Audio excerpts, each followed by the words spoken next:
आपने देखा भी होगा डोनाल्ड ट्रंप को जब मैं मिलने गया, मैं सबसे पहले आपको बताऊं कि मैंने कम से कम खर्चा क्यों किया। मैं कमर्शियल फ्लाइट पे गया, मैं होटल में भी नहीं ठहरा, मैं पाकिस्तान की एम्बेसी के कमरे में ठहरा।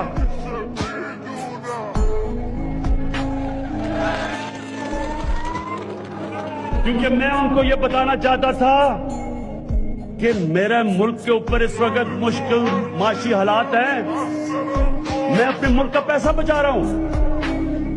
मैं वहां सूट पहन के नहीं गया, मैं अपनी शलवार कमीज में गया।